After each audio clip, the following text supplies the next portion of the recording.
Points in the podcast. That's how I should start every show, just saying her name. Just yell the name. Points in the podcast. Points in the podcast. Welcome. This is that show that I just said. I'm Elias Schuster. That's Matt Rooney. Well, if you're watching, that's Matt Rooney. If you're listening, then the voice is Matt Rooney. I'm Matt Rooney if you're listening.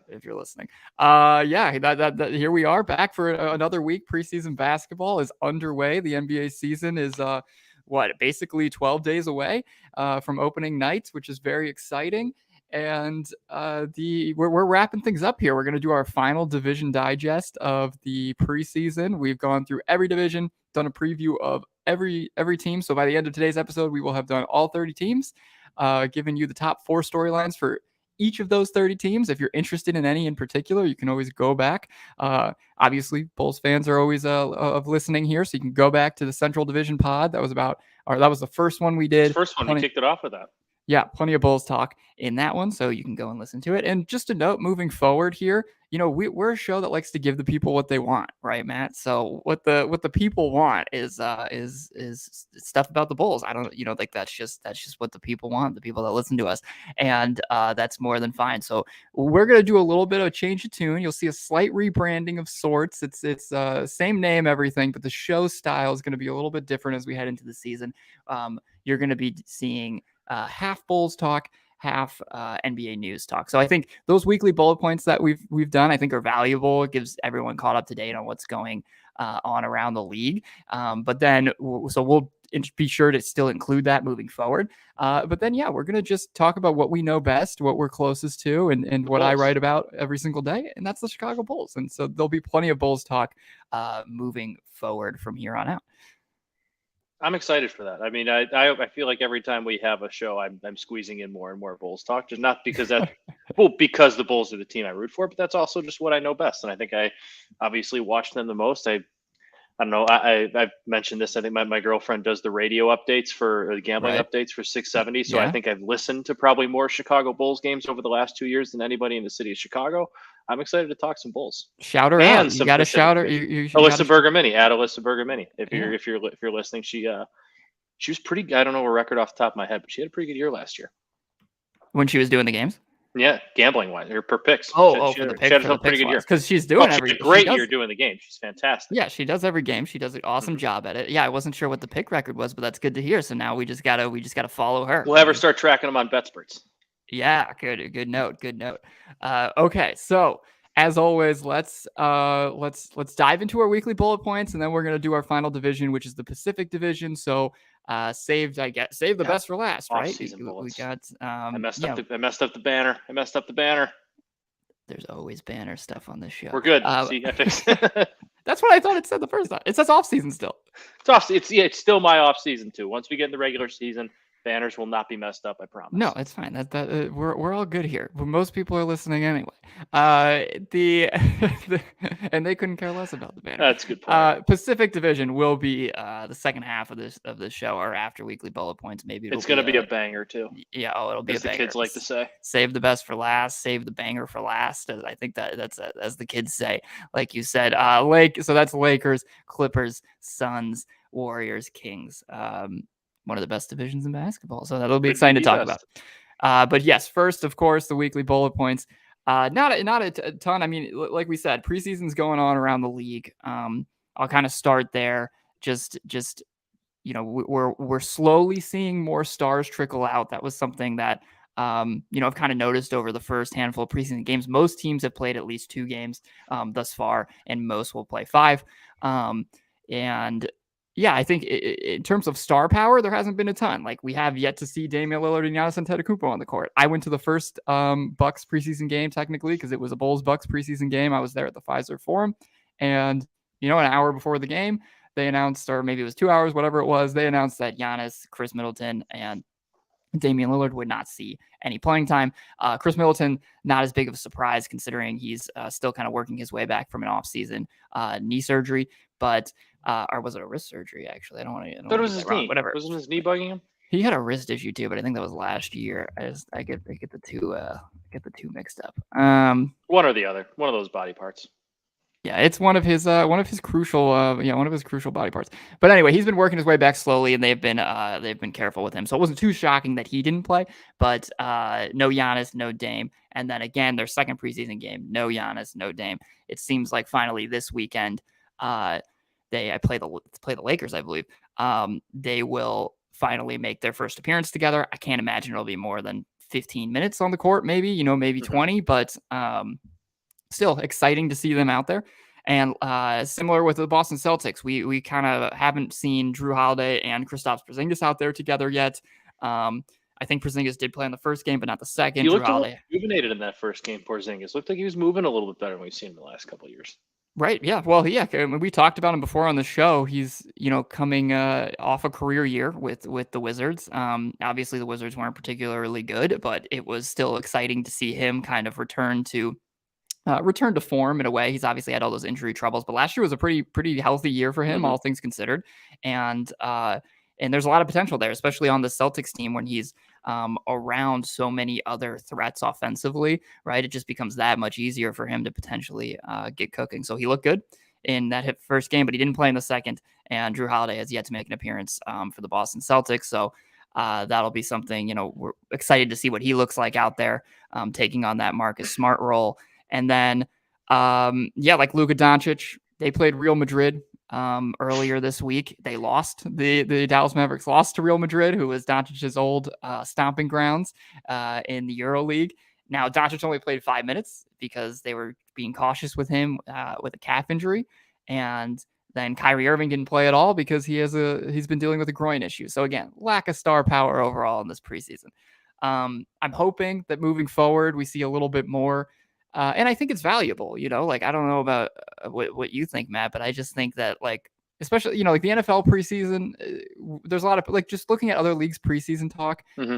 I just feel like the NBA's is kind of the most important almost because, and I mean, there's a case maybe to be made for NFL, but I just feel like the NBA's preseason is pretty valuable from a standpoint of you get a lot of new guys in today's league. Your team changes a lot, and those Hmm. are live minutes, and where you can get these new guys next to your pre-existing guys, your Yeah, stars, and things like that. like I get that lately the fad in not just the NBA but the NFL the last few years has been, first the NFL shortened their preseason. Now it's, you still barely seeing quarterbacks play. You're barely seeing a lot of starters, veterans play all that much. And at least in the NFL, the complaint has been the quality of football in weeks 1 and 2 has kind of been like, this isn't very good yet, and it's taken them a slow time, like, a while to get going. Yeah, And I think you kind of see that in the NBA too. And I agree. Yeah, I'm not saying you got to go throw Giannis and Dame out there for 35 minutes a night, but like 15 minutes here, 20 minutes there, 12, like just get them going, get them in these games, get I them just loose, yeah. get them just kind of feeling a rhythm with each other. And I mean, I'm wearing a Blackhawks hat here. You talk about preseason. I feel like the NHL is kind of where you see most of the guys. I'm not saying Connor Bedard's playing 25 minutes a night in a preseason game, but like those guys are out there, they're playing a little bit more. And you don't really see that. I don't want to call it a drop off to start the year, but I guess slow starts from a lot of these teams. Like a lot of these teams pick up not quite midseason form, but don't look like they're playing a different game than we saw last year. So like I think there definitely is something to playing these guys more in the preseason, especially in a sport like basketball where it's not the NFL where you got a left tackle and a defensive end butting heads literally every play, or hockey where you're on skates and you could go crashing into a like. There's a way to kind of you know lays your way through a basketball game and through Oh, 15 minutes for of the sure. preseason while still getting in the reps and getting loose like how you need to. Yeah, there's Um, 100% way, and I think that's what we do see from the stars that do play a lot of the yeah, times. Is like when they're out there, and that's like, all you need. But just get yeah, yourself on the court, get yourself accustomed to game speed. If you're playing for 15 minutes, maybe three of those are at the like 3 of those minutes are at the actual game speed you're going to see in the regular season. But it's still something, right, especially when yeah. you got new teammates. Yeah, and I think that's the biggest thing, especially for and that's why I like that the Chicago Bulls, what we saw from them in that Yeah, first I did game.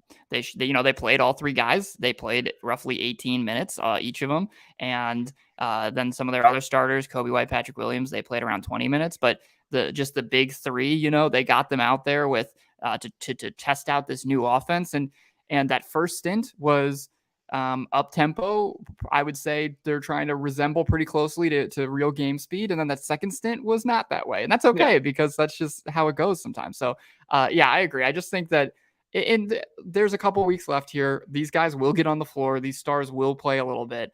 But we saw it from Denver too. Like the reigning champions, they have a bigger reason than anybody to just sit Jokic almost all of preseason, sit Jamal Murray, Hmm.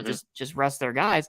And Jokic and Jamal Murray were out there, their last game. They were, and their entire rotation was basically out there. Like Mike Malone is playing those guys. So I'm sure there'll be some rest for them. Usually it's common the last game or maybe the game before the last game is when you kind of sit those guys and rest some of the starters. But yeah, I just think that there's a lot of value, especially when you're a team that has made some significant changes to just get those guys out there and get a feel for what's going on. So hopefully we see a little bit more this weekend and over the next couple of days from more of these star players.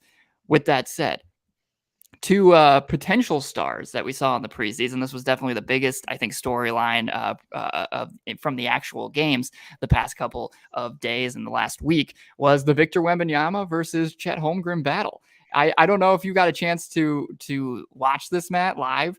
I was able to take it in, and number 2 overall pick from 2022, Chet Holmgren, obviously didn't play last season for OKC because of an injury, and he was out there this time going toe to toe with Wemby, and it was just one of the most. It was probably like the best preseason game I've ever seen. Like in terms of not like the quality of play from both teams, but just But like the just those two most guys fun. going at it. Yeah. Yeah, it was just the most exciting game that I've a preseason game that I've seen. Like, did you see some of those highlights I from saw those some of the guys? I didn't get to see the game, but I did see some of the highlights, and it was fun watching those two kind of go at it. It was fun seeing Chet Holmgren at least appear to be like he's kind of, for the most part, healthy, ready to go, coming off what was the Achilles injury last year. And just from a non necessarily basketball standpoint, just like seeing those two guys with their like interesting body types, I guess we'll call it, going, or unique body types, we'll call it, was just an interesting back and forth in an NBA basketball game. Yeah. I was checking the Holmgren thing because I also didn't remember what the injury was, but That was an Achilles. it was a Liz Frank foot injury. Same thing. Yeah, same thing. No, but yeah, the game itself was. It's just funny because we've talked about it before on the show too. Like Chet's kind of a Wemby light, in terms Yeah. of the way that what the appeal of both prospects, right? It was like first Chet was that like, whoa, this guy's a unicorn type. Little similar to Porzingis when he was coming to the league, but even more ball handling. Even more defensively, especially because Chet's Mm-hmm. that's where he's going to make an immediate impact is just his defensive instincts, his shot blocking capabilities. But yeah, watching Chet out there, it lived up to kind of the hype right away, I thought. And you immediately also saw not just, hey, this guy's really good and is going toe to toe with the one of the best prospects we've seen over the past decade, 2 decades. It was like, oh, I see how this guy fits into how OKC wants to play too, because I think you want that guy that can space the floor, that can clear the lane for Shai Gilgeous-Alexander, one of the best, drivers in the league, if not the best right now. And he just seems to complement what they're looking for. His physicality level is not there yet. Obviously, super skinny, not strong enough. But just thinking that OKC team has the players they have, and then adding him into the mix, who I think is going to be pretty good right away. They're going to be they're just going to be really good this year, I think. We I talked think about them it's, last week. They're going to be fun. They're going to be a lot of fun. yeah. And I don't think we should sleep on too, like, which is, even though he missed all of last year and this will technically be his rookie season, it's valuable to be in an NBA locker room Oh, absolutely. You all at least season long. get used to being around the guys. I mean, but don't think you travel with the team all year, but still you get used to some of the travel. It's nice to get used to that NBA lifestyle, even if you're not necessarily on the court for the year. I think it's going to make the transition to being on the court that much easier because there's one less thing you have to worry about. Yeah, mentally it gets you ready. And I think and it gets you to understand the X's and O's, right? I know there's that the most valuable thing obviously is playing time, is going up against some of the best players in the league, but at the same time, you're in the film sessions, you're understanding stuff, you're building your relationship with the coaching staff, and so the way he sees the game is just going to automatically be better than if he Hmm. were to step out there last year. As Agreed. for Wemby though, it's like I just I just couldn't believe watching it. I've just never seen somebody, I know that's the whole thing, but it's crazy to watch him go out there. He had a steal that was ridiculous where he was like at the 3-point line, basically was able, he has, almost an 8-foot wingspan. He just like reached over, swatted down and that like into the paint, got the steal, fast break dunk. And There's then just going to be so many highlights this year that you're just like, how, not just him, but like, how does the human body like how do that? Like, what? How is he capable of getting that? Like, there's just going to be so many fun things that he does. Yeah, he's going to get bullied at times a bit this year because he is still so slender. But like, there's going to be so many of those. Oh my god, or like wow, or like did you see that moments from Wemby this year that I yeah. think your prototypical Sports Center highlights. Yeah, and yeah, he had the one. Speaking of his, like we were mentioning his defensive instincts, like Jalen Williams who drove past him and kind of, you heard it even from the crowd, like kind of got him off balance, like kind of broke his ankles a little bit. The crowd goes like, "Ooh!" And then Jalen Williams is going up for the easy layup, and Wemby just reached over and blocked it. So while he got No, him it's off, mine. yeah, while he got him off balance and looked like he made it past Wembanyama's length, he was just able to turn around and still block the It's shot. awesome. It's And like, oh, that's nice, but it doesn't matter. yeah, it didn't matter. And then there was he took Holmgren off the dribble from behind the arc and just finished with an and one, and it was like, what are we seeing here? So I think the whole thing is he's as fascinating as advertised. I think what makes it so fascinating or partially is the fact that I guess I'd compare this to like the dunk contest. Every year I watch the dunk contest, I go like, well, I'm just not really going to see anything new, right? Like we've seen so If many he's in it, we dunks. might. Well, yeah, but what I'm saying is just like in general, every time I feel like with the dunk contest when they Yeah. suck, it goes like, well, we've kind of seen everything already. Like, what is someone gonna do? Like, there's nothing all that new that you can do. And that's how a lot of times I think about players. I'm like, we've seen so many different players.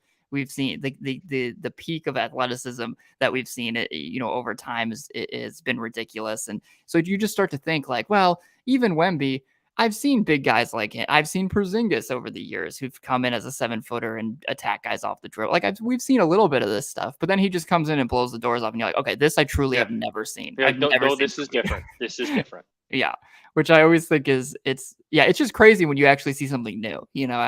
For a league that's been around 77 years or whatever now, like it's just you're like, we're not really gonna see anything new. No, you still No, you can't. still are. Still got you. Okay, so that's preseason talk. Last little two things here that I would mention that was some news from around the league. Expansion was brought up this week. Not surprising that it was, but Adrian Wojnarowski on ESPN, one of his appearances, mentioned that after the media rights deal that's upcoming here over the next season, that the expectation is the NBA will kind of immediately start looking toward expansion.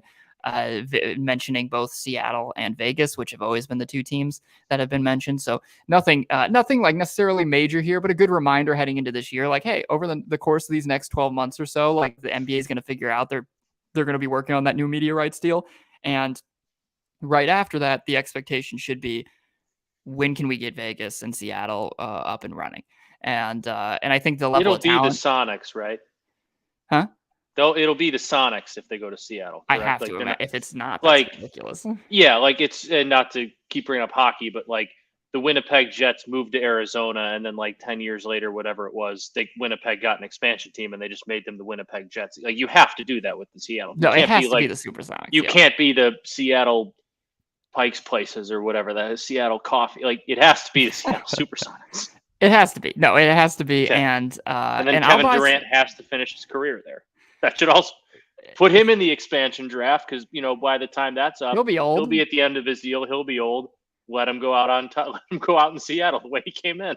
I gotta say, I'm honestly concerned about when the team. Well, not necessarily concerned, but I think when the team's there, that like you're gonna have a guy like Zach LaVine eager to go because that's where he's from. He's talked about if Seattle ever gets a team that he'd love to play for the organization, and I think DeJounte Murray, another Seattle native. There's some good Seattle ballers, so I think that it's going to be a By spot the that time by the time they get up and running and relevant, will probably be just at the end of Zach's contract anyways, and he'll be what 33. So okay, that's that's Yeah, fine. if he wants to go, fine. I That's just think fine. I think there's going to be. I actually think, but for both cities, like Seattle and Vegas, I don't necessarily think there'll be a lack of interest. Like I think players are going to No, I be agree. excited to go to both places. And I Um, think Vegas especially is like I don't know who the ownership group's going to be as a part of that, but like when Vegas came to the NHL, Vegas had it basically went about it knowing that if they don't put a team on the ice right away, that they're going to lose interest because Vegas doesn't like just the Vegas fan base, that city doesn't really have the patience with that vibe for a rebuild. Like I think you're going to see that urgency from a team in Vegas too to want to be like, hey, like we don't have that much time to go out and be bad. We're going to have to do what it takes to go out and like put the best team on the well, floor and soon. that So is a lot of times how it goes, right? I think we for expansion teams there is a sense of we remember when the Jaguars, when they mhm. came into it, that one was I think maybe a little less urgency and just more surprise that they were as good Yeah, as they were over the next couple of years after they got up and going in the NFL. But yeah, there's a lot of teams expansion wise that I think there's going to be a sense of urgency from both to, especially even for the Supersonics who are like, we used to be something really good. Like yeah, the Supersonics before they moved to Oklahoma we have City, a reputation. yeah, there was a reputation of, hey, Seattle basketball is legit. This is an organization that went to the finals multiple times, that won a championship. So I think there's going to be for sure an emphasis on both Man, if organizations that team competing. comes back, I'm going to a Sonics game. I will too. Honestly, I think the We'll do a live Supersonics, show. We'll do a live show from Seattle. that would be, yeah. Well, we're going to grow for our Seattle fan base Yeah, and do one. But I think, yeah, the it would be very fun. I'll definitely order some Seattle merch. for sure. Impossible not to love the color scheme. It was when they were it's just a good look. I was a big fan, and the name. I mean, the name's just great. It's a great So, name. yeah. So keep an eye. You mentioned Vegas ownership. Last thing I'll state on the expansion stuff. Obviously, LeBron James has been the most connected to that. A lot of people think that he'd want to kind of immediately take over that organization and maybe be. I don't know if you can be a player owner. I don't know how that would work, but Jordan was. I mean, not the yeah. full, not the Well, not full full, owner. not Yeah, the yeah, yeah. not the majority Right. owner, but He had stakes. Yeah, he had stakes. But yeah, he's always been connected, LeBron James, and he was asked about it just the past couple of days, and reiterated why he thinks it'd be so great to have a team in Vegas. And then Shaquille O'Neal, actually, apparently, Front Office Sports, their podcast, Front Office Sports Today, noted this, that Shaquille O'Neal made comments that he would want to own the Vegas team, and he would not play. But he don't count him out yet. don't count him out. No, but he would want to own it, and that'd be pretty fun. Either guy owning the team would be You know what we would need? We exciting. need Shaq to run Vegas. We need Chuck to somehow run Seattle.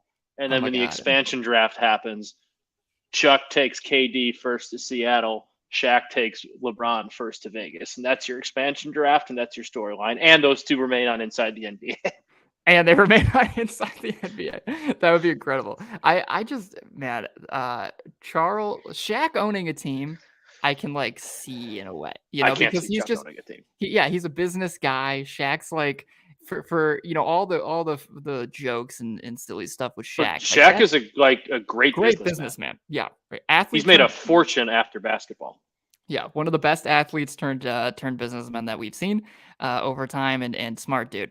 So I can kind of see it. Like I can understand. I don't necessarily know how he'd be as a talent evaluator. Like that's always a concern. Like he'd probably want to be like Jordan. How Jordan wasn't a great talent evaluator. Like there's Shaq and LeBron being the talent evaluators would be yeah, interesting. Be like interesting. players are normally not very good, but Chuck is really. I just cannot see the ownership. That No, it would absolutely be not. it would be hilarious. But That's why I said it, just because it would be funny. It's not going yeah, to happen. yeah, yeah. No, Gary I Payton. agree. Let's have him lead the Sonics ownership group. A former Sonic would be good. Maybe what, Ray Allen? Ray Allen goes in Percy there. Hawkins. Should we just start naming Yeah, naming Nate McMillan to start naming former Sonics? former Uh, Sonics.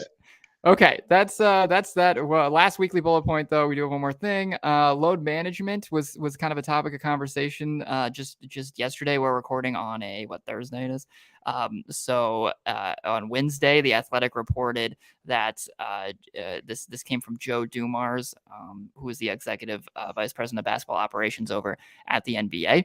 He told the Athletic that they've actually found no scientific evidence that load management makes any difference in preventing injuries, which makes sense to an extent, but also it's interesting. This is coming out now that they're bringing this up now, especially after implementing the new rules on star players having our limitations on how you can rest star talent.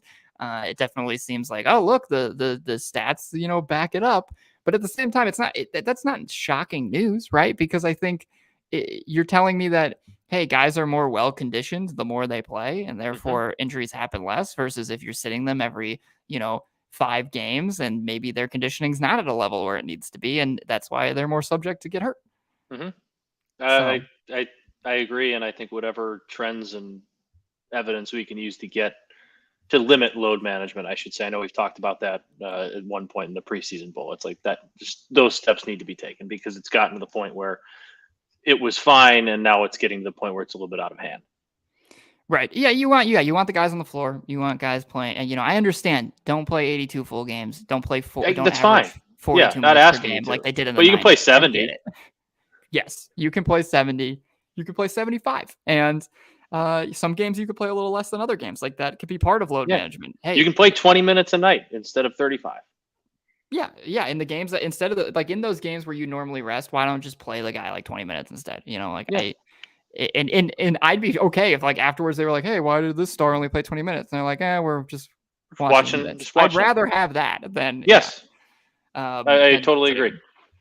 Okay, that wraps up our weekly bullet Speaking points. of load management, the We're Lakers, gonna speaking of load management, let's talk about the Lakers and then Clippers. the Clippers. Yeah, that's the two teams that are huge fans.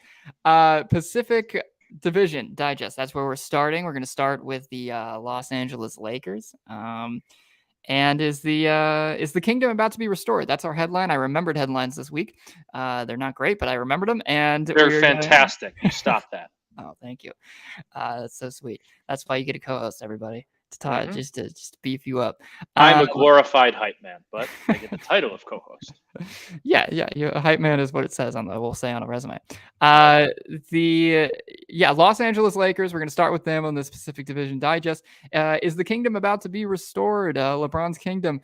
Obviously, there's been some struggles over the past couple of years. Last season, however, they made a significant decision or some significant trades, I should say, at the trade deadline and acquired some big additions to the roster, and heading into this year, there's no denying, as much as I don't like to say it, the Lakers look like they're going to be really good, Hmm. and I think that they're going to be not only a good regular season team that keeps them near the top of the East and puts them in a good position starting the playoffs, but I just think they're set up to be a good postseason team, as we saw last season.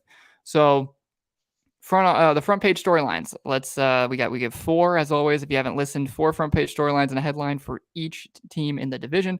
The first storyline here is pretty obvious. I think it's just this is the right team around LeBron. Finally, we just kind of mentioned it. They made all these trades. They added some players that made more sense. In other words, not Russell Westbrook. They got rid of Russell Westbrook. They didn't try to do a 3-man combo that just, or I guess not combo, but a trio that just didn't work That out. was so funny. That And was so yeah, it was funny. funny the moment it happened. Everyone crapped on it immediately, and for good reason. It was god awful, and somehow, though, some way, the Lakers were able to dig themselves out of that hole and get quite the return for the trades that they did make. So we're looking at their role players now. They got guys like Jared Vanderbilt who signed a new contract this season to stick with the team. Rui Hachimura, same thing. He extended with the team. D'Angelo Russell, Gabe Vincent, Christian Wood, Torian Prince. Those are all legit rotation guys. Like we're talking about good players, guys who have been on winning teams to an extent. Especially Gabe Vincent, who comes over from Miami. That was one of their probably biggest offseason, or was their biggest offseason addition. It definitely helps space the floor, gives them a point guard who is just going to keep the ball moving and hit some threes. And I just think all those role players complement each other nicely. So, is there anybody out of those guys, Matt, to you, those guys that they either got at the trade deadline last year or this offseason that really kind of stands out to you as like, hey, that guy specifically next to AD and LeBron is going to stand out? Yeah, so while as I was typing there while you were talking, I was pulling up a couple of basketball reference pages because I wanted to get the numbers right. I love the Gabe Vincent, Torian Prince editions because we talk about needing everybody talks about, not us, not just us. LeBron needs guys who he can kick the ball out to and make threes, and you just added two guys that he can kick the ball out to and make threes and do so at a pretty high percentage. Like Gabe Vincent, I think last year was 33. He's at 34% on his career. I want to say during the playoffs he was even better than that last year with Miami. Torian Prince is a 37% 3-point shooter. Like, those are two guys that can play. Torian Prince can play some defense for you too. Like, you went out and got guys who can come off the bench, help you, and who can hit threes that LeBron can go and find. And I think that's number one, a thing of importance the Lakers needed to go out and do this offseason. They went out and did that. And like, it always didn't make sense that they went out and got Russ because it was the exact opposite type of player he needed to go out and play with LeBron. But it seems like they've kind of made that they've made that tweak. They started to make that tweak, I should say, at the deadline, adding some of those pieces they did. And Vanderbilt and Russ, D'Angelo Russell, not Russ. They got rid of Russ. And then Torian Prince and Gabe Vincent, I think, are just perfect additions to what the Lakers want to do off the bench. Yeah, Gabe Vincent, you just said it. You brought up career-wise, yeah, only, 33.9%. Playoffs, he had to be close to like 40. I swear to God, he made every other three he shot. Yeah, playoffs, he was 38, and he was 38% in the playoffs last season. Year before that, he was 37%. So it goes up a level in the postseason, and it should just go up a level being next to LeBron, like you point out. Yeah. And yeah, you mentioned the Torian Prince edition. That one just made me mad because like that's one of those guys that that's one of those guys that they add, and you're just like, oh, why didn't any of these? Why did nobody else want to offer this guy more money than the Lakers? Yeah, like because he's not a bad basketball player. Yeah, I have to imagine he's like it's like the front, like some other front offices just forgot. Like he's one of those guys that other front offices forgot about, and they saw, they're like, oh wait, that's good. That's good for them. Mm-hmm. I should have been aware of that. And sometimes he can struggle to stay on the floor, or he hasn't necessarily been playing a ton of games each season or anything, but he's just a rock solid rotation player. And like, he's not going to be asked to play a ton this year. Like he's not playing starter roles. He's going to play in a reserve role off the bench where he could probably help keep him healthy because he's not on the floor nearly as much. You're not asking him to play that big of a role. Yeah. Overall, you just add shooters, right? It just comes down to that. Torian Prince, above average 3-point shooter. Gabe Vincent should be an above average 3-point shooter. When in doubt in the NBA, if you're a general manager and listening to this, add 3-point shooting. That's just, if you don't know what to do, just go find somebody else that can shoot threes and add him because it's probably going to help. It can't hurt. Yeah, D'Angelo Russell, obviously, good shooter. Christian Wood, above average shooter who could stretch the floor. We talked about the Christian Wood signing. He was out there for a long time. Clearly, a lot of teams around the league aren't bought into what he provides your team. And look, he's not a plus player. Especially defensively, he's struggled. But we're talking about a Laker team that's not going to ask much from him. And he averaged nearly 17 points, 8 rebounds, 2 assists last season, and shot 37% from 3 on 4 attempts. So that's just another one of those guys. Like if he's balling out midway through next year, I'm just not going to be surprised because he's they're going to probably put him in the right situation. So and Rui Hachimura, I should just mention that he had a good postseason last year. There's always been questions. The potential there has always made sense. Bigger body, a guy who can do a lot for you. And I think we finally saw next to LeBron, no surprise, him start to reach his potential.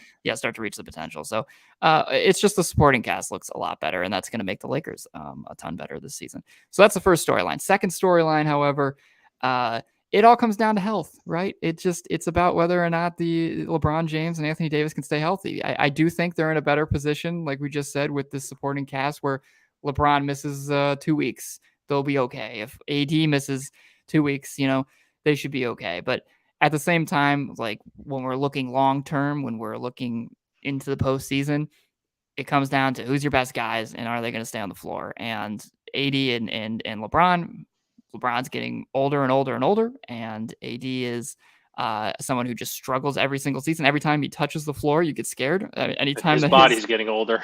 Yeah, anytime his butt hits the ground, you think that he's going to be headed to the hospital. So he needs to stay on the floor. And if they both are out there consistently, and then they should be, like we said, a really good team. But that's how fragile things are still for them. The margin for error might be a little bit bigger after the additions that they've made to the rotation and into their depth. But at the same time, your championship ceiling is all dependent on whether those guys are healthy.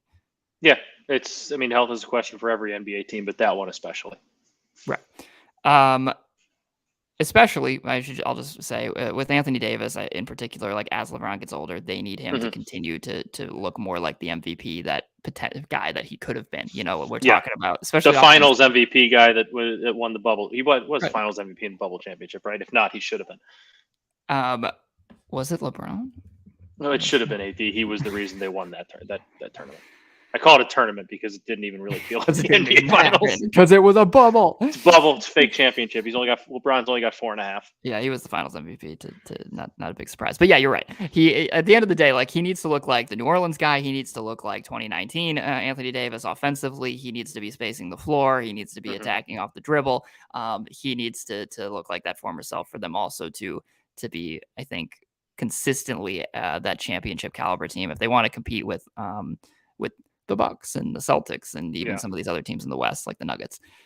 Third storyline here is Austin Reeves breakout. Is the Austin Reeves thing real?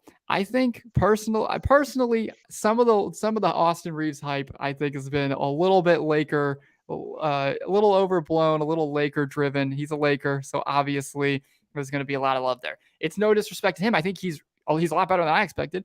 And there is a lot of great qualities there. He's super young, and I think he's going to continue to get better.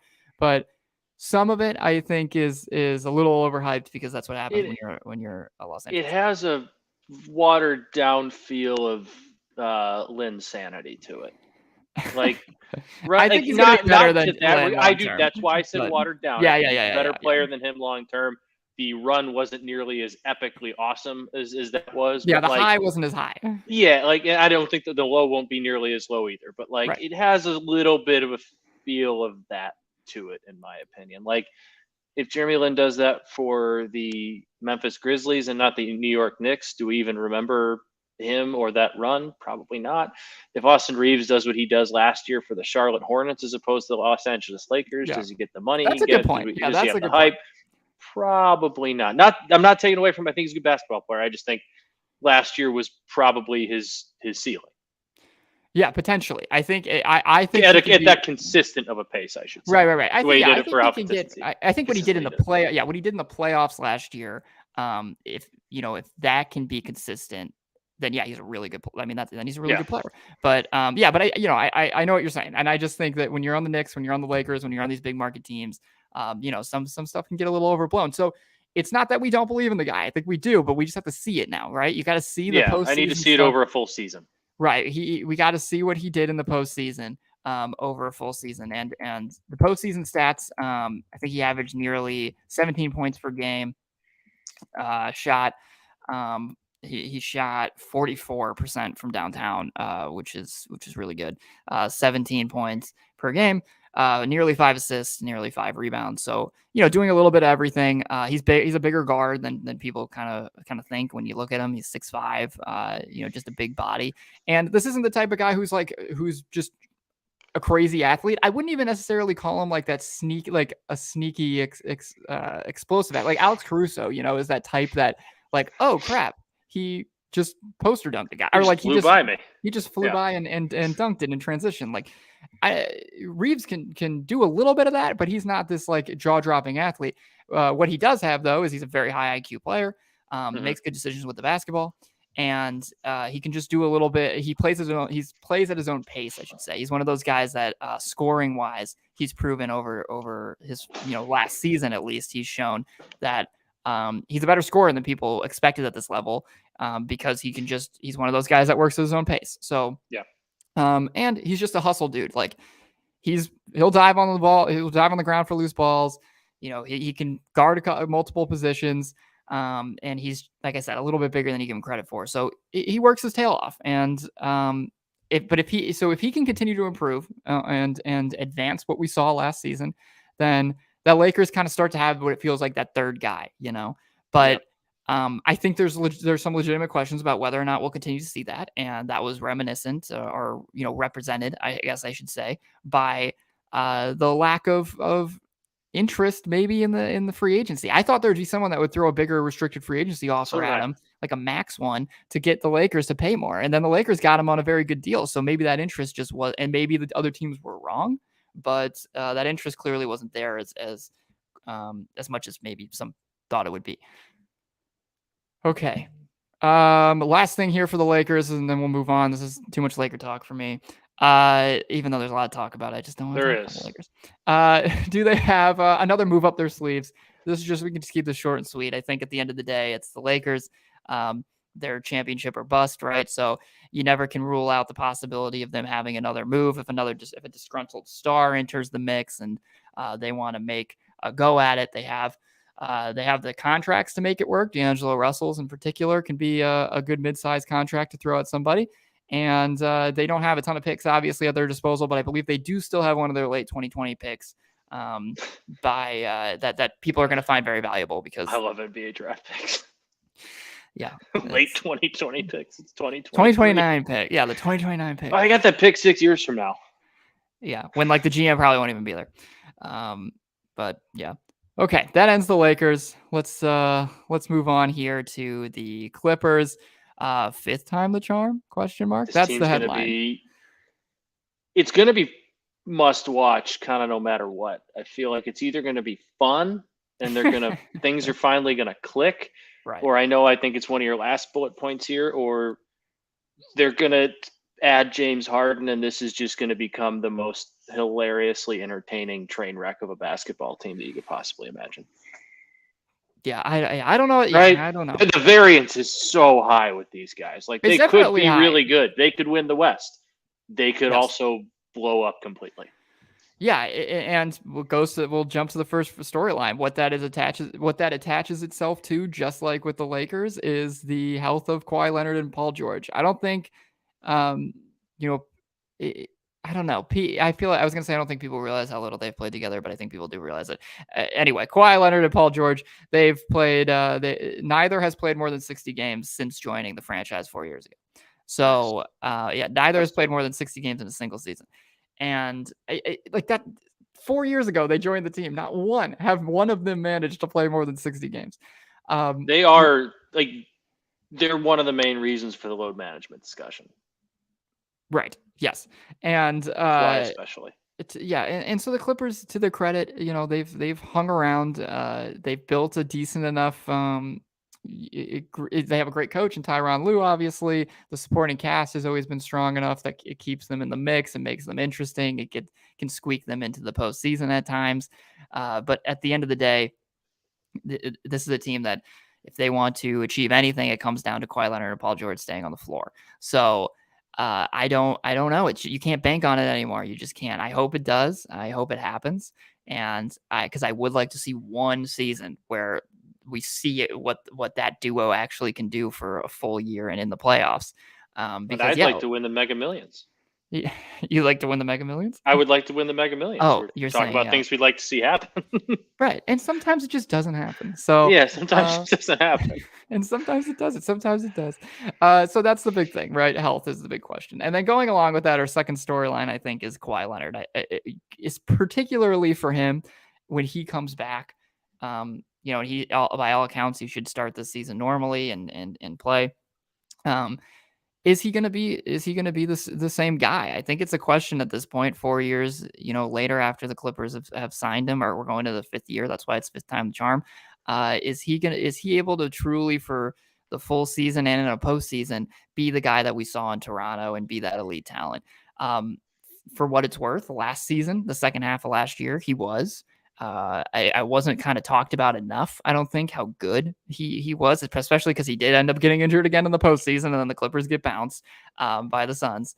He still played tremendous basketball for about 40 games last season. He was averaging 26.2 points per game, nearly 7 rebounds, nearly 4 assists, 1.6 steals. He shot 52% from the field and 46% from downtown on 5.2 attempts per game. 46. Not bad. That's pretty nuts. So, when he was playing, he was dominating. He looked incredible. And so if he's out there, then maybe this But team could be that's great. But also, I do wonder, just with all the injury trouble that he's had, how frequently can you get that guy, and how often are you going to get that guy moving forward is just going to be a question every single year now. Yeah, how old is he now? Let's see.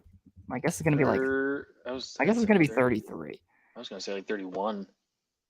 It could be. But he Let me came see. into the year relatively, or came into the league relatively young. I thought He did, yeah, 32. So there we go. right in Right the in middle. between. Right in the Price middle. is Right in the middle. Price There you is go. right.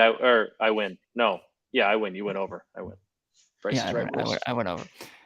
Okay, third storyline for the Clippers is the Russ, and we're just going to combine the third and fourth storylines here, Yeah, right? let's just do. It's They're it's yeah, it's and I think more than the Lakers, why I think it's easier to breeze through a team like the Clippers in a way is that it really does, even more than the Lakers in some ways, come down to the Kawhi Leonard and Paul George thing, just because um we just haven't seen it. It's like, what else can we say at this point? Yeah, Like, we've we at just least need to seen it see with it. the Lakers. We've seen it with the Lakers. We've seen what it looks like at its peak. The Clippers, we like you said, we haven't had the chance to see it. And that's just what we're waiting for. Just like, we just Yeah. need to see that. Like with the Lakers, there's a little more nuance there, I feel like, in what that team can do, where it's the Clippers, it really just comes down to those two guys in a lot of ways. But it can Mhm. also come down to the point guard position. And that's where we can combine these last two. It's the fit of Russell Westbrook and then the potential James Harden situation. So the Russell Westbrook, I need to give him a lot of credit. I was, everyone was pretty far out on the guy. He ends up walking across the hall and going to the Clippers at the Staples Center. I will not call it the Crypto.com Arena or whatever it is, the Staples Center. And, he legitimately focused more on being a supporting cast member when he was there. He was dishing 7.6 assists per game with LA. He was a very active member on the glass. He actually hit 35% of his threes, which was a big upgrade. And yeah, so it was good. He played well with LA when he was there, and he also went off in the postseason. They lost those games, but he was It was really good. doing his Russ thing and just going crazy. So yeah, he deserves the credit for being good and making the most out of his 20-something games that he had with them, and that's why they ended up re-signing him. But now the question is, with that said, can he be that guy for a full 82 game season? We know how confident he is. That's the big flaw. He still thinks he's the guy. He still thinks he's better than anybody else in the league, most likely. And can he just be that true point guard that they need? Because if Kawhi and Paul George are on the floor, then he just needs to take a back seat. He needs to accept that tertiary role and play that consistently. And, Yeah, like yeah. it seems like what made him so good early on in his career is like also what's kind of made him a little bit made him. I don't want to call him a problem because I don't think problem is the right word, but it's really hurt him, especially towards late. Like he still thinks he's that guy. He Oh, still 100%. thinks he's Yes. that Mr. Triple Double guy. Right. He's just not anymore, and that's okay. But like when Because he you're can do great good at, things for you. he can, yeah, like he can do good things when he accepts that, and he accepted that with the Clippers, and you saw him become a good NBA player that team needed. And yeah, in the playoffs, you saw a couple flashes of old Russ. There's still going to be a couple games where he's going to need to do that, but he needs to know when to pick his spots, when to limit that. If Kawhi and Paul George aren't in for a night, or they're having an off night, or one's out, whatever, pick your spots to go be vintage Russ. But like, that's just not you every night anymore, and that's okay. They're not paying you for the player you they don't want you for the player you used to be. They want you for the player that you can be and are now. Right, exactly. And I think he has the shooters, around him. That was a big problem. Also, of course, like we talked about with LA, they just didn't have the shooting last season. So Mm-hmm. the Clippers have the shooting. They have the supporting cast. That's going to make a little more sense with him just naturally. So yeah, we'll see how it goes. The Russell Westbrook experience, it continues to not work out for a lot of teams, but there's potential for it to go okay in LA as long as he can continue to buy into the role that they give him. And yeah, Mm-hmm. attached to that is the James Harden saga, right? They're the one team that has been most mentioned as, and kind of the only team mentioned as having interest in adding Harden. If they do that, what happens to Russ? Are they still playing both? Like, do they still have Russ coming off the bench then, and Harden's the starter? I actually think there's, in a weird way, there might be a world where Russ makes more sense for the Clippers than James, just because of the fact that if Russ buys into the role, he's a more, he's that very active rebounder. He's an explosive athlete. Um, there's just a world where maybe him there makes just a little more sense. He's also a great locker room guy. A lot of people have Yeah, respect for him, I and would agree with that. that's not the case for James Harden. So yeah, we'll see. It's just obviously the main story. One of the biggest storylines with LA moving forward is, do they add Harden? And if they add Harden, I don't necessarily think it's going to be a disaster, because he can fit with what they want to do, and he is a very talented passer. But same thing, we just haven't seen the Harden thing work in a while now. And he played well in Philly. He had his moments. He looked really good at times. He made sense with Embiid, but it's Harden, and you never know with the guy. You don't know when It's he's a going to wild get card. mad. And he's also, of course, still very on ball heavy. And how's that going to fit next to Russ? And Paul George is a big question, especially once he was with KD and Kyrie and didn't seem to like what his role was there. So Mm-hmm. it's always a risk. It's a big risk. Okay. Should be fun. I don't want to see it happen, just because I think it's going to be like, just whether it's great or bad, I'm going to want to watch it. Okay, the Phoenix Suns here. We are moving in. Just all in is the headline. That's it. Simple. I like it. It's simple. They're all in, and that's it. 4 front page storylines. Matt, I'm actually going to ask you right now to please take the reins. You can do what you want here. You have the 4 written down, that you can take whatever one, speak about it. I have to go get my charger because I was dumb and didn't bring it with me, and my computer is at like 4%. So you're going to take this over, and I'll be right back. Fair enough. Well, Eli's got like the 4 headlines he says here. Does the big 3 work? How big of a concern is depth? And I'm going to kind of combine those, because we've seen these big 3 type teams take over before. And a lot of times in year 1 of them, when you can't add that specific, I shouldn't even say specific, when you can't add the necessary depth that you might need, that's when things tend to get a little bit hairy. We saw it with year 1 of the big 3 in Miami. Obviously, they ended up not winning the title that year. They got there, but ended up not winning, largely because of depth issues. And I think with a team like Phoenix, with KD's really good. He's also old and isn't staying on the court as much anymore. Bradley Beal, we've seen him be really good, but this is going to be his first situation with a real contender. Devin Booker, obviously, he's really good. He's had his fair share of health concerns. If that big 3 can't stay consistently healthy, where does the depth kind of put this Phoenix team? And did they go about adding the right depth around him? I'm not totally sure. Obviously, the ceiling is really high there for the big 3. Excuse me. But it's going to be a matter of, did they fill in the cracks around them? Did the depth they bring in, is that going to be able to hold up in the long term? Is that going to be able to carry them for a little while when they're missing 1, 2, 3 of the big 3 a night? So that's my biggest concern there with Phoenix. And it looks like I timed this up perfectly, because here comes Eli. Eli, I think I did fine. I actually timed that up perfectly. I stopped talking just as you were sitting down. Okay. I was combining the first 2, actually. Will the big 3 work with the depth? Because I think that's, when you add a brand new big 3, I think that's always question number 1. And I always think about, the first year of Wade, LeBron, and Bosh, when they didn't really have much depth. They fell short in the finals to a team in Dallas who had a really good star and then a bunch of depth around them. This Phoenix team, as good as that big 3 is, KD gets hurt a lot now. He's not always on the floor. Devin Booker has had his injury issues. This is really Bradley Beal's first kind of, I don't want to say first good team he's been on, but first team with real expectations that he's been on. Yeah.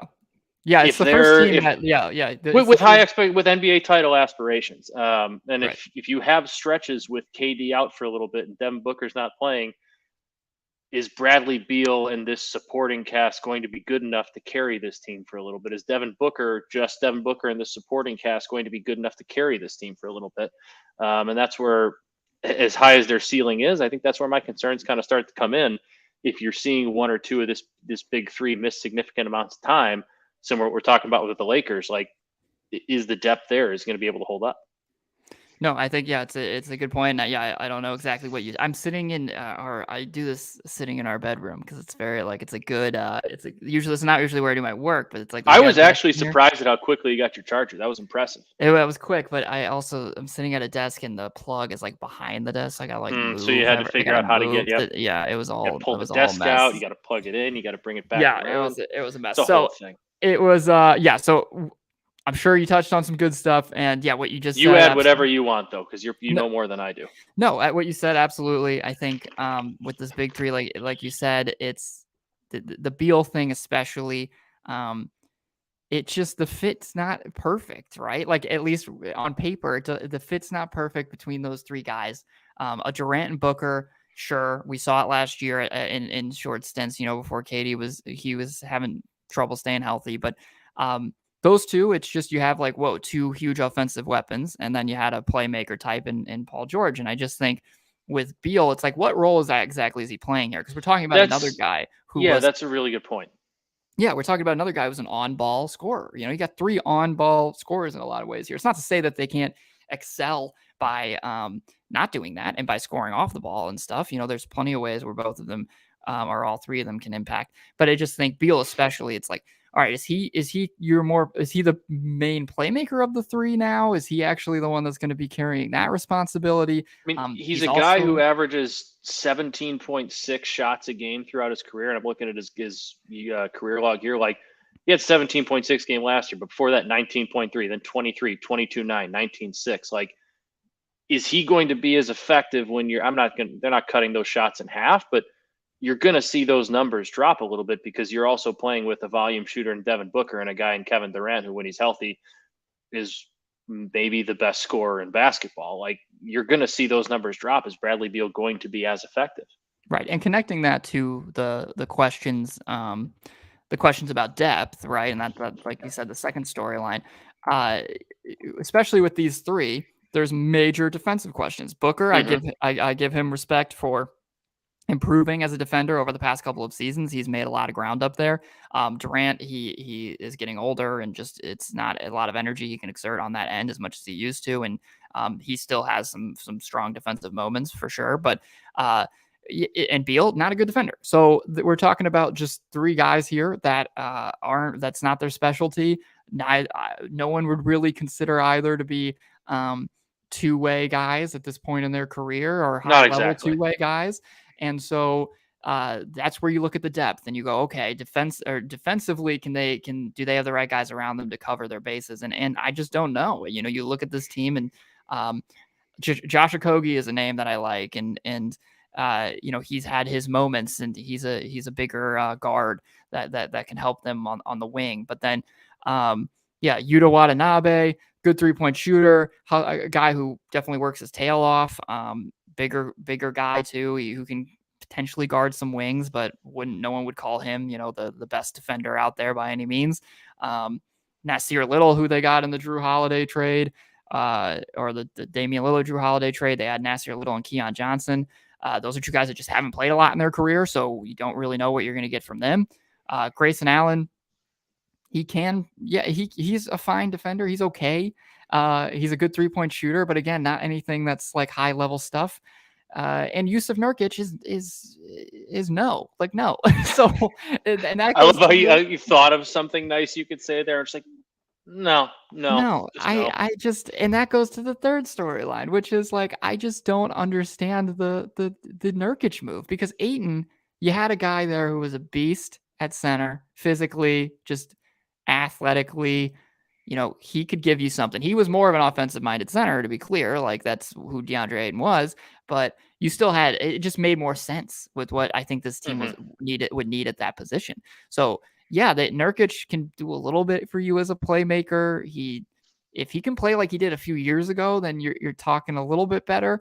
But it's not perfect. And so it was a big, trade a good asset for a bunch of guys that can help bolster our depth. And I still don't know how great that depth is going to be. And look, it might not matter with how great those three do end up being offensively. Maybe they are just dominating teams on the offensive end and they're getting all the clutch buckets necessary. It's possible. Like we can't deny that. But at the same time, it's impossible not to have questions about what this team can do defensively and who's going to be their guys off the bench. Eric Gordon, I should at least mention, I like that signing for them a Yeah, lot. that's a nice addition. He at least gives them some good shooting, a great veteran off the bench. But still, we're not talking a lot of high level guys. We're talking a lot of guys that still have stuff to prove, or guys that have struggled in recent years. So I don't know. It's hard. And the last storyline I wrote down is who's the playmaker, right? So kind of going along with this, is it Beal? Is he kind of expected to take on that facilitating role? Otherwise, like, who's making sure everybody gets fed? We've seen with a team like the Chicago Bulls, you need somebody to help. And I'm not trying to compare that 3 to this 3. Like, no, it's okay. This 3 is better. This 3 is a lot better. But and they actually have a championship potential. But still, we've seen at times. Hey, you the need Bulls somebody. have championship potential. No, they don't. I know. Don't you dare. The Bulls have second round of the Eastern Conference playoffs potential. Sure, I can accept that. I said potential. I didn't say the. Yeah, exactly. That's why I can accept it. Yeah. So at the end of the day, who's taking on the responsibility of making sure everybody's fed and making sure everybody's happy? That's always a big question. Okay, let's move on to the Golden State Warriors here and the Sacramento Kings. All right, Golden State Warriors. The Warriors are riding until the wheels fall off. I love it. And I'm here for it too, because that's what you do when you won 4 championships, right? Like you're just going to keep going. And I think they've earned the right to do that. That core has earned the right to finish what they started and see how long they can ride this thing out. Right. Absolutely. And then Steve Kerr can leave and go coach the Bulls when that Please. Come home, Steve. Come home. Steve, come on. And it's not against Billy. Look, no shots at Billy Donovan. Seems like a great guy. No, I'm sure Billy's fine. He's a good coach. Billy would actually be great coaching the new young Warriors. Maybe coach trade. Coach trade. We'll have a whole show on coach trade. Okay. Maybe that is something we should talk about one time. It's like what coaches would be the best trade. Okay. Warriors ride until the wheels fall off. The big thing here for Golden State was they clearly are making that commitment to going all in, stop burning the candle on both ends, and say we're just going to double down on our vets. You re-sign Draymond. I'm going to assume that Clay is going to get an extension sometime soon here, and you trade Jordan Poole, a young asset, for Chris Paul, and not a young asset. Yeah, not a young asset. So it's just clear they're all in, right? They still have Moses Moody. They still have Jonathan Kuminga. They still got some young guys on their team, but they also got rid of James Wiseman, another young one that they have decided to part ways with. So they're deciding to go all in on youth. And so what that means, that's kind of the first storyline, right? Is like, this is a veteran team. They're going to ride this core, and they're probably going to ride this core for the foreseeable future too. Like if they, next season. I mean, your headline's right. It's until the wheels fall off. Yeah, it's until it gets. This is it until it can't go anymore, and then we're scrapping it for parts. Exactly. So, second storyline would just kind of be, does Steph keep getting better? Like, that's the crazy thing. It's like Steph, low key, last 2 years is like the best Steph we've ever seen, and he's doing more as an off the dribble, like interior scorer than we've seen in a while. He's attacking the rim.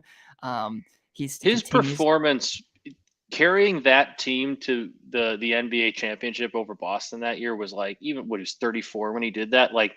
Yeah, that was the most impressive one. Like that team around him was not that great. Like you got peak Andrew Wiggins and Jordan Poole was on the team. That's it. You got peak Andrew Wiggins. You didn't get peak Clay. You didn't get peak that's Draymond. What. Yeah, you had a shell of himself, Clay, who could kind of shoot threes off the bench, and you had Draymond doing Draymond things. Like we're gonna look back and that being like, holy hell, how did he win that championship? Because he won that championship. That was Steph's greatest performance. Yes. Well, that's the thing. That was everyone else got a ring, but like Steph deserved 2.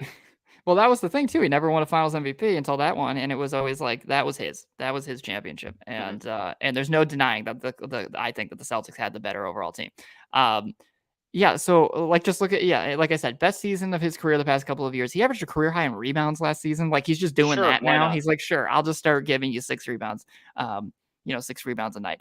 And then he shot 42.7% from downtown on 11.4 attempts from 3. Like it's just, and Not of course bad. his career high is what, 45, a few seasons that he was shooting on So 11. good. So it's just ridiculous. But whatever. He was getting to the free throw line also for the most we've seen in a couple of years last season. So it's just he continues to get better, and I think that's a legitimate question. Is like, is that just what it is right now? Like, can he do it again? If he does, They'll then be in the playoffs. They'll be right there. then he will be ready to steal another championship potentially. So that's just one thing that I wanted to mention. And then third storyline here is keeping CP3 healthy. Um, he's not cheap, right? And they gave up a good young player in Jordan Poole to go get him. And maybe Poole's time in Golden State ran out, but they decided to move him for CP3. And CP3 is nearing the end of his career. He had one of his worst seasons technically last year, and especially efficiency wise. So the question now is just, what is he really doing for this Warriors team? Is he starting? Is he coming off the bench? And even if he is coming off the bench, like, what does that exactly look like? Is he trying to score for you? Is he setting up these, is he just focusing on facility? I don't know. It's just hard to see a little kind of that fit there for him. It is, And but like if there's a coach that can get him into the right spots, I feel like he's in the right place for the kind of role he's going to be asked to play, whatever Steve Kerr decides, because Steve Kerr is a good coach and knows what to ask of players and kind of how to fit those pieces of the puzzle together. And I know he's older on the back nine of his career. I shouldn't even say back nine. He's on the back two of his career, probably teeing off on 17. yeah, But like, he's not going to be asked to be part of a big three here. He's not the right, point guard who needs to set up KD and get DeAndre Ayton his. He's going to be a guy who's fitting in as a piece, and I think he seems like the kind of guy who's going to, in order to win a ring that he hasn't ever got, obviously, I think he's going to be a guy who's probably okay with that, who's okay with taking a back seat to what Steph and the rest of the core wanted. Like, he doesn't have to come in and be the savior. He doesn't have to be the missing piece. He doesn't have to be MVP Chris Paul. He's just got to go out and play his role and hit some shots. And I think it's gonna take a lot of pressure off him. And honestly, he's not gonna play. Like, talk about limiting minutes for guys. Like, right. he's gonna play in a more limited role, and that's gonna keep him more fresh come playoff time. Like, Yeah, I because think he this continued. move for him, I think this is a fantastic move for his career. And obviously, he's the Warrior, so it gives him a chance to win a title. But I think you'll see a little bit of resurgence because just the role isn't going to be nearly as. And by resurgence, the numbers might not be fantastic No, I know because what he's you're going to be saying. I know playing what you're less. saying. But like, I don't think you're going to see the guy that looked like the wheels were falling off last year at times. Yeah. No, I agree. The last storyline, Andrew Wiggins.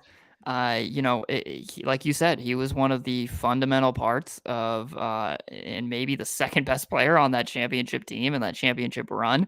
That season, he averaged 17.2 points per game, and was scoring, at a higher clip than we were kind of used to. And I think last season when he did play, it was very similar to what we were seeing from 2 years ago, which was definitely encouraging. He was fitting in the way that you'd want to see, but at the end of the day, he only played 37 games. Mm-hmm. So I think that's what the big question is, right? Is like, if they want to become and look like true championship contenders again, it comes. Wiggins has got to be a big piece of that, and he needs to stay healthy. He needs to stay on the floor, and he needs to perform like he did 2 years ago, as that, as especially defensively, as somebody who can kind of wreak havoc on that end as these guys just get older and older. So Wiggins is gonna. It continues to be a big piece. Somebody that I think we kind of forget about as we talk about Draymond, as we talk about Clay. I think Clay is a storyline that some people might want to bring up, just because if he gets back to a little bit closer to what he used to be, then of course things are looking even better. But I just think it's unrealistic at this point with all the injuries he's gone through to expect, an old version of Clay at a consistent level. I think we kind of Yeah, know what we're going to get. It might be a little hot and cold. So I look more towards a guy like Wiggins in terms of consistency and being somebody that can make a nightly impact. agreed. All right, last team here before we finish off the division digest that we started and I kind of regret. But we went through each team, and this is our final team, the Sacramento Kings. It filled a lot. The Division Digest filled a lot of time in the A off lot of season that we time. needed to fill. And that's what it's all about, Yeah, filling time. They want to be a more than a fun story, right? I think at the end of the day, the Kings cracked a long, 17-year, I think, playoff drought. it was the longest in sports, I think, 16 or in 17. professional Yeah, it was the sports. longest in sports at the time, playoff drought last season.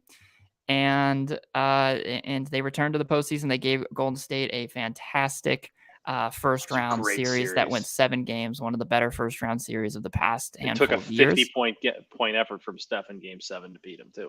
Yeah, it was brilliant. I was at a brewery nearby watching that game 7, just happy as can be. It was yeah, I want to see Sounds more of that. delightful. Yeah, it was delightful. And I want to see more, I want to see more, but they that's the thing. They want to be more than a fun story. That was a great year last season, and the question now is can they build on it instead of maybe falling stagnant or just becoming a team that stays um in the middle of the pack, let's say in the West, because I think they're a playoff team. No one's going to deny that. No one's going to deny Hmm. that they're definitely going to be giving teams a tough time in the West. But are they a team that's going to be able to still compete for a top 3 seed, and stay in the mix like they were last season? That's the big first storyline. Like, what's that going to look like moving forward? They didn't make a ton of changes this summer, and that can sometimes be okay, and that can sometimes be a little bit concerning, right? Like Hmm. again, we always bring things back to like the Bulls. The Bulls, they end up making a top 6 seed 2 years ago. Um, they end up finishing 6th, right, after being first for a long time during that first season with Levine and DeRozan. And what ends up happening is during the offseason, they had Goran Dragic and Andre Drummond, and they call it a quits. Like, and next year, the rest of the team improved, right? Like the rest of the Hmm. East made significant changes, and they were trying to improve. We've seen it this summer again. Like these teams that are ready to go for it, like they're still aggressive and making big moves. So I'm not saying the Kings need to do that, but you run the risk sometimes of everyone starting to surpass you when you decide to sit on your hands. I think they're young enough where that's not necessarily going to be the case, but it's something to always think about. It kind of Um, felt like, I mean, with these young teams that somehow sometimes have, like last year they probably overachieved a little bit. They made a nice playoff run. They gave the Warriors all they can handle. Or I shouldn't say they made a nice playoff run. Made a nice run to the playoffs as a 3 seed. Gave the Warriors more than they can handle. Young, up and coming, fun. A lot of the times, not just in the NBA, just about any other sport, you see management go out and get like, all right, these guys are kind of ready, but we're a pretty big piece. Like we're that get them over the top piece away from them getting over the top. And it kind of seemed like the Kings were just like, "Nah, we're good. We're gonna keep this. We're gonna run it back. It was 3 seed last year. Let's see what we got." Instead of, all right, these guys earned us going out and getting them, and a legitimate guy. Not sure who that is, obviously, but it's the right. NBA. There's deals to be made every day. It seemed like they kind of, I don't know if they swung and missed or just didn't swing, but it seemed like they just kind of didn't go add that guy that Yeah. they probably could have needed. Right. And like we said, it could be fine, but it Yeah, also could be a topic of conversation midway through the season where we're like, this team looks like they needed something a little different, a little bit of a spark. yeah, Um, so second storyline, because of the lack of going and being aggressive and adding immediately to this group, it depends now on internal improvement. So we look at someone like De'Aaron Fox. I think fantastic season last year. I've always been a huge De'Aaron Fox fan. Um, same. I'm just a Hoping sucker so for badly he'd follow the Bulls in the draft that year. yeah. I'm a sucker for Knew he small. wouldn't, but hoped he would. Yeah, the people are gonna know, and as they listen to this podcast, I'm a sucker for small, fast guards. So I was a huge guy on him. Averaged 25 points last season, 6 assists, 4 rebounds. Um, and continues to improve as a 3-point shooter. Never necessarily been great, but last season technically was a career high, and well, I guess not compared to his second season in the league, but he's always been a little bit. He's always struggled there. But what really took a big step in the right direction last season was just his efficiency around the rim and overall shot selection and things like that. He shot over 50% from the field last season. So, um, for him, he's somebody who I think showed that, hey, I can be like an actual legitimate, not only clutch guy, led the league in clutch points, I believe, last season, but I can make the right decisions, which used to be a problem for him. He used to kind of force it at times. He proved he can make the right decision, and he can be like, no, I'm a legit winning point guard. Yeah, I'm a number one now. I'm going to show you why they traded Tyrese Halliburton for, Sabonis and decided I was the guy, which a lot of people didn't agree with. A lot of people said trade Fox, and to Fox's credit, he played tremendously last season but now you got to keep it up. If you want the Kings to remain in the mix, you don't only have to repeat kind of what you did last season, but to be like a championship level contender, then he needs to become one of those fundamental pieces. And same thing about Domantas Sabonis in a lot of ways. You got to see it from him as well.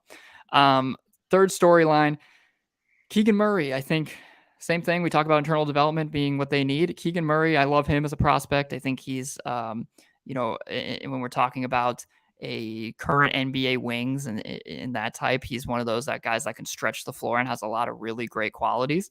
And I like his potential. He played 80 games last year, showed more and more as the year went on, and shot over 40% from downtown on nearly 6 attempts.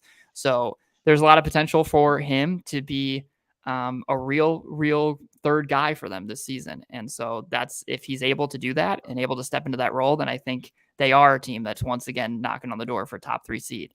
But you got to, we just have to wait and see. I think I'm bought in long term, but they kind of need him to be really good right now, and we'll see if he can impact. Last bullet point, last storyline here. Just their offense is phenomenal. Like they were one of the most explosive offenses in the league last year.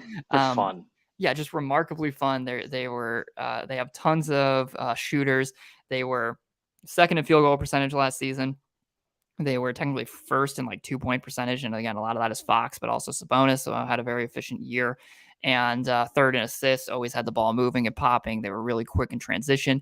But the questions have been defensively for them. So if they want to take that next step, a lot of it also revolves around being a more high energy defensive team. They didn't add a lot of pieces. I don't know where that defense is going to come from necessarily, but they weren't forcing turnovers. They weren't protecting the paint at a high level. So Sabonis has got to improve as a defender. He's got to be even more physical inside. Maybe you get a little more from Keegan Murray. They added JaVale McGee, who I don't know if he's going to play much of a role for them, but maybe at least as a big body, he can do something for you. And who else did they add? They added somebody. I had it pulled up here. Oh yeah, they added who was, I can't even remember his name. Someone from overseas, which is a big deal. He's a big forward that is supposed to be really good, but I don't even want to speak on it because I honestly don't know enough about him to do so, and I don't want to pretend like I do. And yeah, so just overall, it's going to come down to them improving defensively as well if they want to make sure that they're more than a fun story. Okay, Matt, there we go. That's our division digest. We went a little long today.